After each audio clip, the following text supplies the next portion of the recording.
आज का नागिन का एपिसोड काफ़ी ज़्यादा धमाकेदार था। बहुत सारी चीज़ें सामने आई, रिवील हुई, जो देख एक्चुअली शॉक लग गया कि क्या ये सारी चीज़ें हो रही है। आज का एपिसोड वाज बैंग और आई थिंक अभी तक का सबसे बेस्ट एपिसोड नागिन 6 का कोई रहा है। It has to be today's. Well, देख रहे हैं आप फीफा फूज। मैं हूं आपकी होस्ट एंड दोस्त वेदांगी कर्णिक। आज के एपिसोड में ढेर सारी चीज़ें हुई। Most of the episode revolve कर रहा था अराउंड प्रथा। भले ही प्रथा ज़्यादा बोल नहीं रही थी अपने वर्ड से, लेकिन अपने एक्सप्रेशन से और उनके प्रेजेंस से ही वहाँ का जो माहौल है और ज़्यादा अपलिफ्ट हो रहा था। तेजस्वी की आज की सच में तारीफ करनी पड़ेगी। वैसे तो बेहतरीन एक्ट्रेस है ही, लेकिन आज जिस तरीके से इस नागिन के एपिसोड में देखा गया, कहीं पे भी नहीं लगा कि मैं तेजस्वी को देख रही हूँ, तेजस्वी प्रकाश को देख रही हूँ।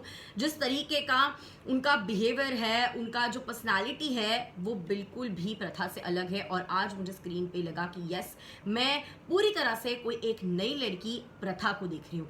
वेल, मयंक के साथ जो है एक बहुत बड़ा सीन होता है जहाँ पे रिट्स ऑफर करता है खाना और प्रथा खाने से मना करती है। वो कहती है नहीं आप खा लो, मुझे नहीं खाना। लेकिन फिर भी मयंक जो है वहाँ पे आके देख लेता है। उसने कुछ गलत सोच लिया कि प्रथा जो है यहाँ पे आके पैसों के आड़ में इन लड़कों के साथ गंदे काम करती है, गलत काम करती है, रातें बिताती है ताकि वो पैसे कमा सके। शायद उसके पिताजी ने उसे यहाँ भेजा ये सारी चीज़ें करने के लिए। बहुत कुछ गंदी चीज़ें मयंक ने बोली, जिसे देख रिट्स उसे मारने भी चला गया। ये सारी चीज़ें जो है उनकी होने वाली वाइफ ने भी कंप्लीटली देख ली थी। पता चल गया कि क्या कुछ हो रहा है। उसके बाद बड़ा धमाका हुआ। मयंक को तो वहाँ से निकाल ही दिया, लेकिन प्रथा जो है उसे भी निकालने की बातें हो रही थी। प्रथा वहाँ से गई नहीं, लेकिन वहाँ पे रिट्स ने एक बहुत बड़ा एक्सप्लोजन किया और कहा कि पहले तो वो कह रहे थे कि तुम प्रथा पे गलत इल्ज़ाम लगा रही हो, ऐसा नहीं है, उसका मंगेतर गलत है, बहुत गंदी गंदी बातें बोल रहा था, इसीलिए मैं उसे सपोर्ट कर रहा था। उसकी मंगेतर बिल्कुल भी सुनने को तैयार नहीं, कह रही थी कि तुम्हारा इसके साथ अफेयर है, ये है वो है। उसके बाद रिट्स लूजेस इट्स एंड सेज कि मुझे तुमसे शादी ही नहीं करनी है, तुम यहाँ पे गुजराल फैमिली में सिर्फ पैसे के लिए आ रही हो, इसीलिए मुझे ये शादी मंजूर नहीं है। मैं प्रथा के साथ शादी करना चाहता हूँ। प्रथा जैसी सिंपल और इनोसेंट लड़की के साथ मैं अपनी लाइफ बताना चाहता हूँ। आई लव हर। इस तरीके से उन्होंने प्रथा के बारे में बोला। सीमा ये देख के गुस्सा हो गई। सीमा ने कहा घर छोड़ के चले जाओ।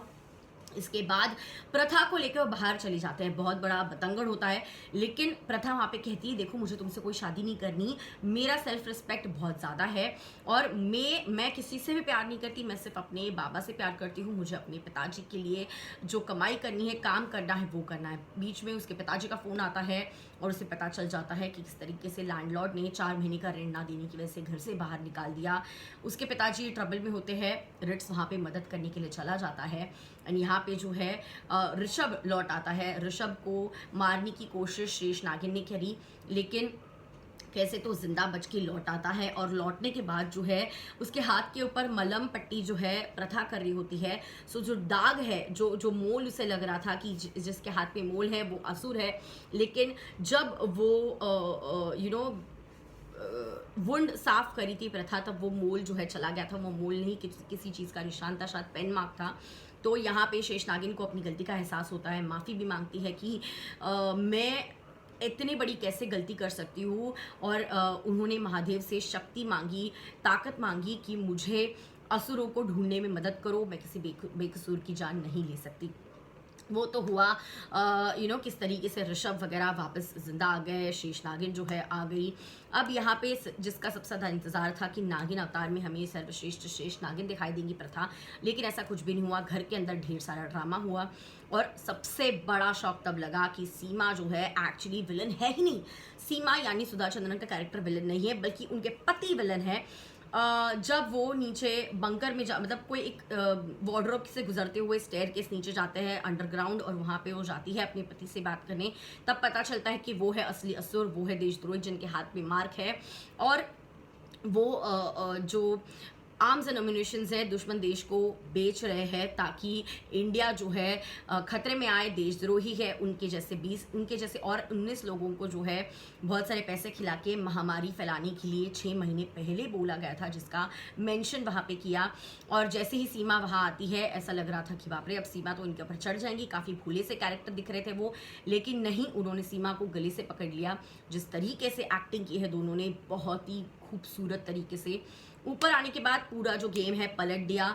उन्होंने अपनी बेस्ट फ्रेंड को भी थप्पड़ झाड़ दिया और कह दिया कि रिट्स अगर शादी नहीं करना चाहता आपकी बेटी से तो वो शादी नहीं होगी, लेकिन आज शादी होके ही रहेगी। वह होता इसलिए है क्योंकि उसके पति उसे कहते हैं कुछ भी करके आज शादी हो जानी चाहिए, क्योंकि आज का शुभ मुहूर्त है और आज के दिन अगर शादी हुई तो बहुत बड़ा कुछ फ़ायदा होने वाला होता है।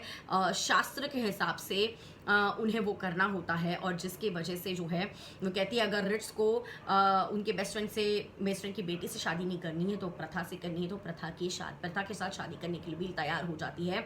बहुत सारा ड्रामा होता है। इस बीच जो है ऋषभ उसके पहले प्रथा को कहता है कि प्रथा तुम इससे शादी करने के लिए तैयार हो। जब बाहर थी प्रथा कहती नहीं मुझे शादी नहीं करनी है, तो उसे 5 लाख रुपए तक की ऑफर दे देते हैं कि 5 लाख रुपए तुम रखो और रिट्स के ज़िंदगी से चली जाओ। वो कहती है मेरा ईमान मेरे लिए सबसे बड़ा है, मेरा रिस्पेक्ट मेरे लिए सबसे बड़ा है, सेल्फ रिस्पेक्ट के ऊपर कुछ नहीं, इसीलिए पैसे नहीं लेने वाली थी। ये जैसे ही उसे पता चलता है, फ़ोन आता है उसके पिताजी का कि लैंडलॉर्ड ने घर से निकाल दिया है, अब क्या करेगी वो, कहाँ जाएगी।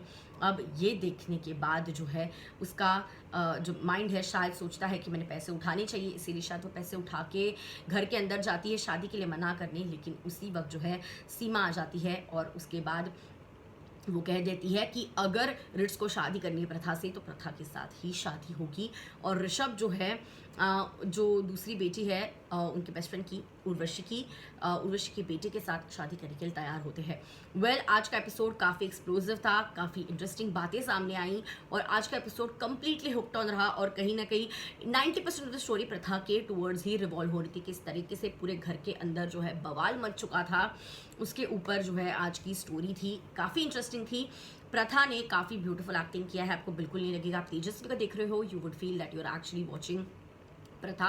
ऋषभ यस उन्हें आज ज़्यादा स्क्रीन टाइम नहीं दिया गया, उनका शक जो प्रथा पे था वो भी गायब रहा, थोड़ा सा बीच में हल्के हुए वो कि शायद हो सकता है इसके कोई गलत इंटेंशन नहीं, लेकिन फिर भी उनके अंदर का जो फौजी है उसने कंटिन्यू करा शक करना प्रथा के ऊपर। अब शादी का दिन कल है, ब्राइडल अटायर में तो हमने ऑलरेडी प्रथा को देख लिया है, तो शायद ब्राइडल अटायर में ही तेजस्वी प्रकाश यानी कि प्रथा का जो नागिन रूप है, सर्वश्रेष्ठ शेष नागिन का रूप सामने आने वाला है। सो कल के एपिसोड के लिए काफ़ी ज़्यादा गियर्ड अप है। कितने एक्साइटेड हो आप कल का एपिसोड देखने के लिए? और आज के एपिसोड से आपकी जो उम्मीदें थी, जो काफ़ी लंबे समय से कंप्लेन आ रही थी कि तेजस्वी को ज़्यादा दिखाया नहीं जा रहा है, प्रथा को ज़्यादा नहीं दिखाया जा रहा है, लेकिन आज से प्रथा की कहानी जो है शुरू होती हुई नागिन 6 में दिखाई दे रही है।